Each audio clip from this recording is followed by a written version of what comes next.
मरवर साहब वाली बैंड के कैरी वाली बैंड में बैठ गए। खान साहब से मुलाकात करके आए हैं यार। बड़ा खुश नजर आ रहे हैं। मुलाकात की है और खान ने जो बताया है बहुत से लोगों का दिमाग बक से उड़ जाएगा। अच्छा थोड़ा सा हमें खान साहब चले जो वो तो आप जाहिर है आपकी इमारत है वो आप जब फिट करेंगे बताएंगे। थोड़ी सी थोड़ा सा ये बताएं कि खान साहब का जो सूरत हाल शिफ्ट तो वो हो गए। खान साहब से मिला हूँ अभी तक मुलाकात और मुलाकात के 3 गवाहान और भी हैं। एक अली जफर साहब, बाबर अवान साहब और सलमान अकरम राजा साहब। और जो खान साहब ने बातें की हैं बहुत सारी चीज़ों का हमें पता नहीं था। बहुत सी चीज़ों पे खान साहब का नाम गलत इस्तेमाल हुआ है और खान साहब के फरिश्तों को भी इल्म नहीं है। और इसके अलावा बड़ी मुफीद हमारी बातें हुई हैं। खान साहब ने कुछ अपने मसाइल बताए हैं कि जो उसके ज़हन में जो इशूज़ थे जिस पे वो हमें ब्रीफ करना चाहते थे उनकी मुझे हिदायत हैं सबके सामने कि मीडिया पे, इलेक्ट्रॉनिक सोशल मीडिया पे आपने पाकिस्तान तहरीक इंसाफ और खान साहब का पैगाम पहुँचाना है। और मैं उनके तर्जमान की हैसियत से अपने फ़राइज़ की अंजामदही जारी रखूँगा। और खान साहब ने जो है कुछ और हिदायत दी हैं कोर कमेटी के लिए। बाबा रवान साहब और मैं ये दोनों पहुंचाएंगे।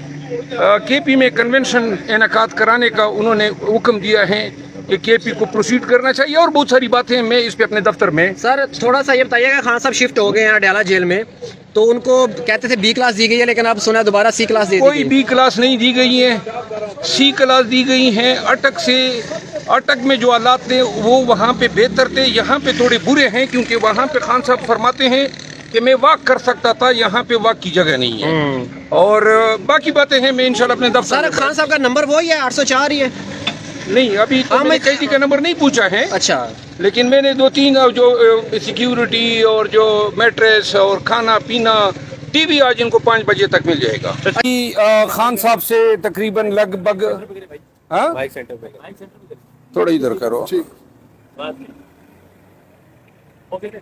अभी चेयरमैन पीटीआई इमरान खान साहब से तकरीबन लगभग 1 घंटा मेरी बाबर अवान साहब की, अली जफर साहब की और सलमान अकरम राजा साहब की मुलाकात हुई।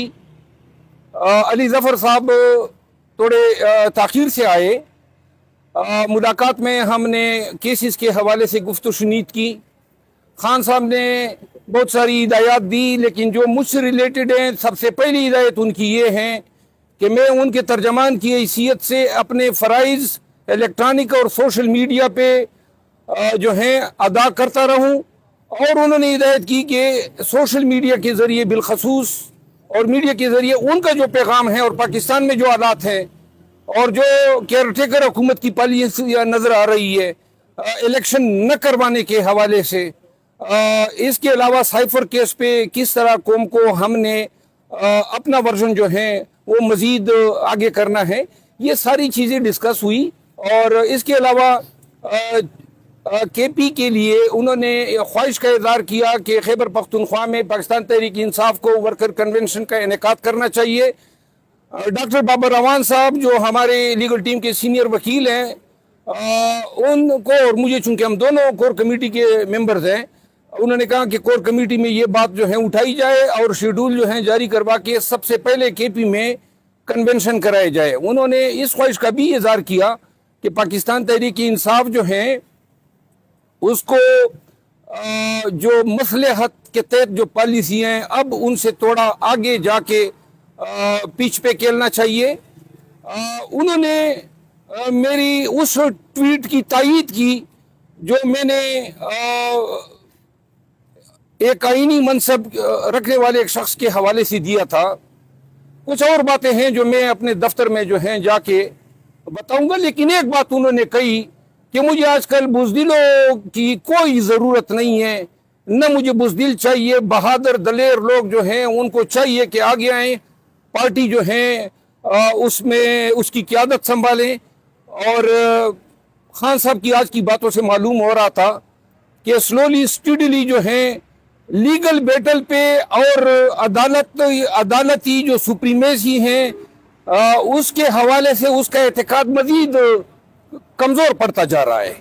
हमने बाबर अवान साहब ने खान साहब को अपने तजर्बे की रोशनी में भी ब्रीफ किया और कुछ पॉलिसियाँ जो है हमने नई वज़ा करनी है और इंशाअल्लाह खान साहब की हिदायत के तहत उन्होंने ये कहा है कि उमेर न्याजी एडवोकेट जब को उनके पास भेजा जाए ताकि वो अहकामात जो हैं मुतल्लिका क्वार्टर्स के लिए भिजवा सके। खान साहब खुश थे या थोड़ा परेशान थे? खान साहब कभी परेशान नहीं होते हैं, मुश्किल से मुश्किल हालात में वो पुरसकून रहते हैं।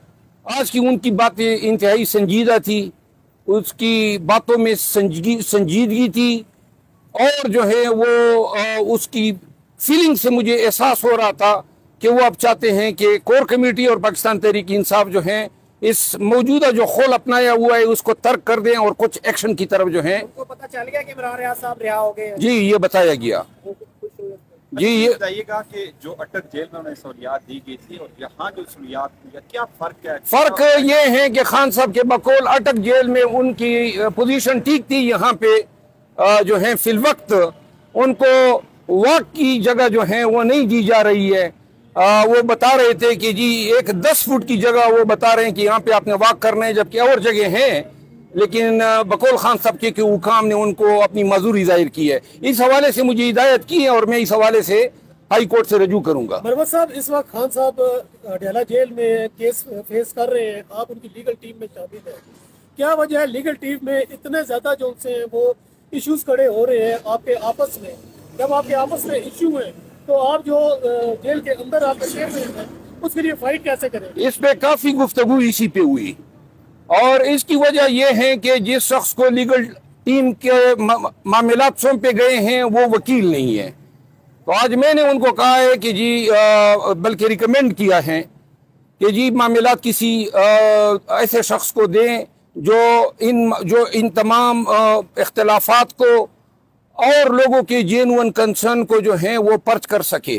दूसरी बात, और ये मेरा भी बयानिया था और ये बाबर अवान साहब ने भी यही बात की और खान साहब इससे एग्री कर गए हैं। दूसरी बात ये है कि खान साहब को ये अंदेशा है कि साइफर केस को भी तोशाखाना केस के तर्ज पे चलाया जाएगा और उसी तर्ज और तेज रफ्तारी से जो है उनको सजा देने की कोशिश की जाएगी।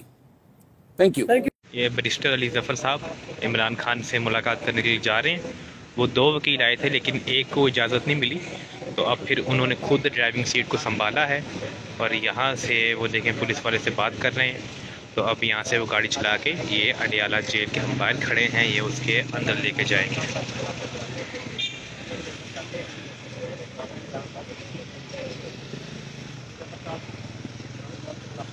ये इनकी गाड़ी है।